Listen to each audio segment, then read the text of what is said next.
যারা জানেন না তাদের বলি, বিলাসপুরে মাছ, এই যে এত নাম, এই যে অন্ধ্রের মাছ এত নাম, কিন্তু আরেকটা জায়গার মাছ গোটা বাংলায় একটা সময় 1 নম্বরে ছিল, সাপ্লাই হতো।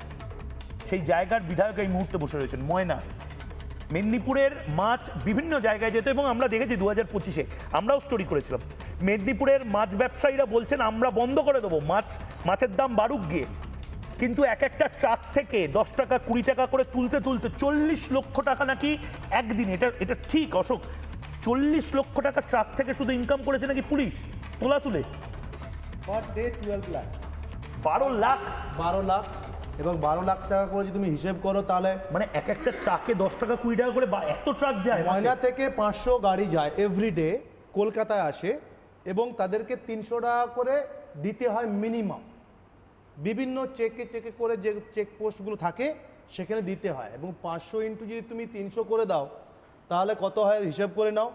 এবং পার ডে 12 লাখ টাকা, মাসে 3 কোটি 60 লক্ষ টাকা, বছরে 44 কোটি টাকার মতো। মানে এই যে 44 কোটি টাকা এটা বলছো, এটা কি যারা পুলিশ তুলছে নেয়?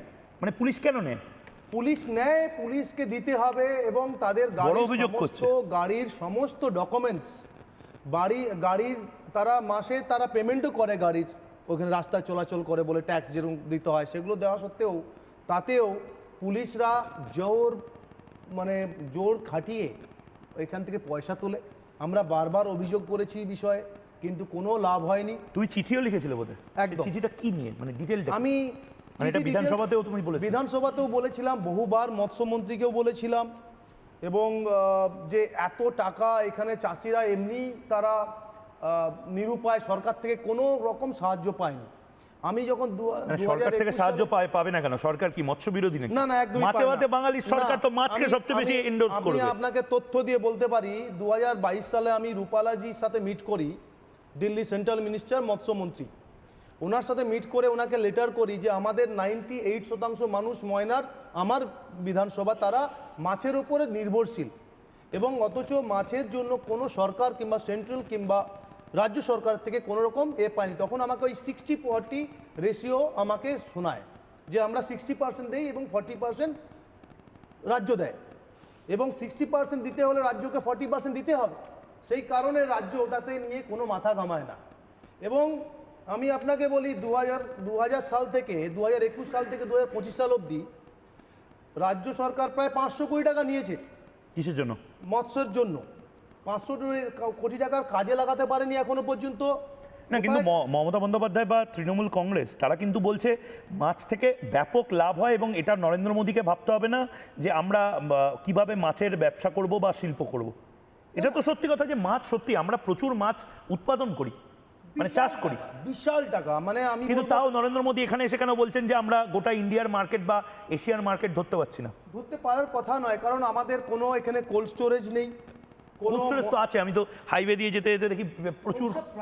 It's a private. আর সমস্ত ওখানে যে আমাদের বিশেষ করে মৎস্যজীবীদেরকে সাহায্য করা, মাছের ওষুধ, কত দামি ওষুধ, ময়নাতে সমস্ত ঝিলে মাছ চাষ হয়, তারা আজকে পুলিশকে টাকা দিতে দিতে হায়রান হয়ে যায়। তারা কিভাবে চাষ করবে? যদি তুমি দেখো পুলিশ নিচ্ছে কেন? পুলিশ কি মৎস্যপ্রেমী হিসেবে নিচ্ছে না কোনো ওপরে পাঠাতে হয়? মানে এত টাকা পুলিশ এক একটা গাড়ি থেকে নিচ্ছে কেন? এটার এফেক্ট তো পড়ে আমাদের ওপরে না। এটা হয়, মানে 200 টাকার মাছটা তো 300 টাকা সে কারণে হবে, আর আমি অবভিয়াসলি কিনবো না, তার কারণ আমি 200 টাকায় অন্ধ্রপ্রদেশের মাছ পাচ্ছি, চালানি মাছ পাচ্ছি। আমি রাজ্য সরকারের পুলিশকে এবং আমাদের মাননীয়াকে আমি অনুরোধ করব যে মাছের গাড়ি, ময়নার মাছ হচ্ছে জ্যান্ত মাছ, সেখানে হচ্ছে মেশিনের সিস্টেমে মাছকে অক্সিজেন দেয় এবং জল ভর্তি মাছ নিয়ে আসে, জ্যান্ত মাছ তারা কলকাতা, বিহার, আসাম তারা পাঠায়, এবং সেখানে ওই যে গাড়ির মধ্যে, ওই যে ট্রাকের মধ্যে যে জল, সেটা নিয়ে অ্যালাউ নেই রাস্তায় যাওয়া। সেই কারণে একটা অ্যামাউন্ট তাদেরকে দিতে হয়, আর সেই অ্যামাউন্টটা গিয়ে দাঁড়ায় বছরে 43 কোটি টাকা।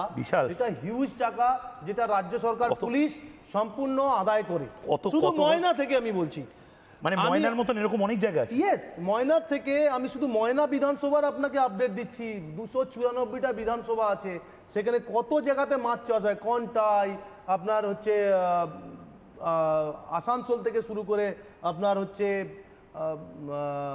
এই সন্দেশখালি, আপনি দেখেছেন সন্দেশখালিতে রক্ত ঝরেছে। শাহজাহান যেভাবে, তার উপরে আবার টিএমসি দাদাগিরি। নানা ধরনের কন্টেন্ট দেখার জন্য লাইক করুন, শেয়ার করুন আমাদের ফেসবুক পেজ, সাবস্ক্রাইব করুন আমাদের ইউটিউব চ্যানেল। পাশাপাশি অন্যান্য ব্রেকিং নিউজের জন্য অবশ্যই চোখ রাখুন রিপাবলিক বাংলায়।